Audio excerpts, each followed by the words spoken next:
Yeah, well, first of all, most of the gains that Bitcoin enjoyed last year have been lost. In fact, people who bought Bitcoin last year, many of them are already down 50%.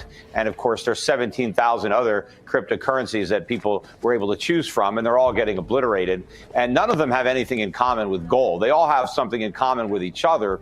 But Bitcoin is not digital gold, and it's not an inflation hedge. It's just a speculative token, and its price is going to be a function of supply and demand for that token. It really has nothing to do with what the Fed is doing. As far as the dollar is concerned, or gold is concerned, rather, the reason that gold has had some problems recently is because the market actually believes the Fed. They believe Powell when he says he's going to do whatever it takes to bring inflation back down to 2%. He's going to raise interest rates. He's going to start shrinking the balance sheet, and the markets are believing Powell. But I think he's just bluffing. And even if he follows through with the rate hikes he's promised, that's too little too late. It's not going to be nearly enough to slow down inflation, and so it's not going to restrain gold. The type of rate hikes that would be required and the type of balance sheet reduction that the Fed would have to engage in to actually get in front of the inflation curve and bring it back down is much too high for the bubble economy to bear.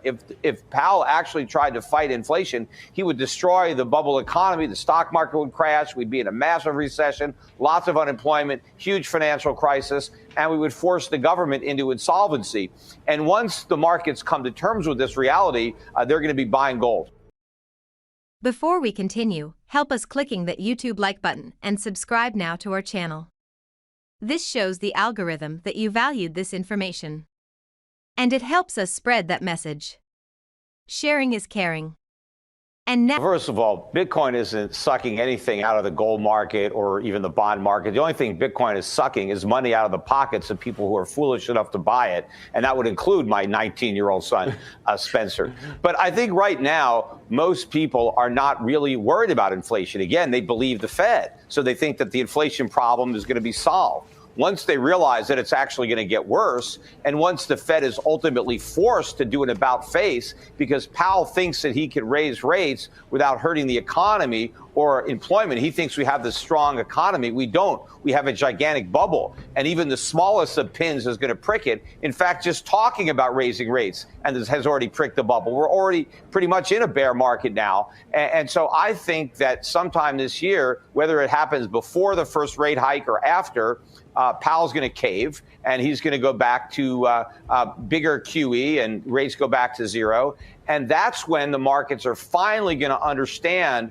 the predicament that we're in. I mean, they should understand it already, but for some reason they need a safe to drop on their head. And when that happens, then they're going to be looking for inflation hedges. They're not going to care about Bitcoin. That's, for gamblers. They're going to look for a real store of value, and they're going to be buying gold. They may be buying silver as well. And I think they're going to be buying all sorts of real assets to get rid of dollars.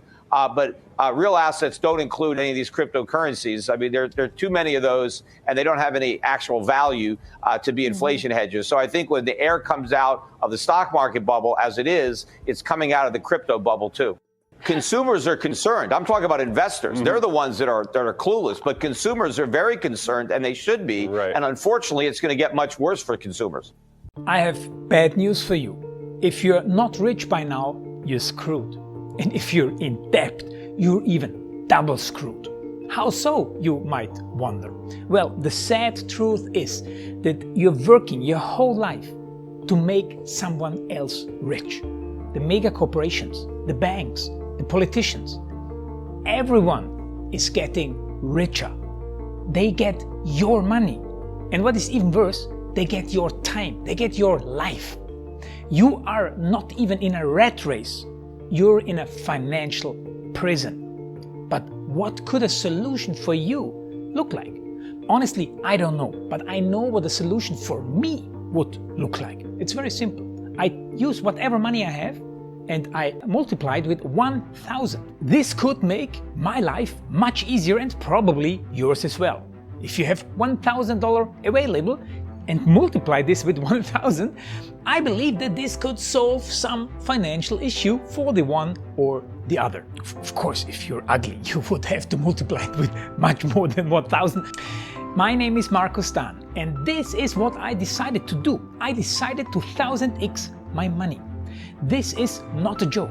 I know what you may be thinking. What is this guy talking about?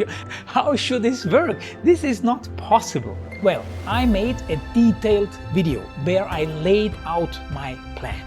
And some clever folks might even want to look at this plan and copy it and do exactly what I do. This is just a little hint on the side. You have two options. You leave, you forget what you have seen. You do whatever you're doing and you hope that somehow you get some other results. Good luck with that. Or you click the link below the video. You enter your email address, because I'm not showing this to everybody. You at least watch my video on how I plan to 1000x my money. The choice is yours. Make the right choice. Join me. See what a different future you could have.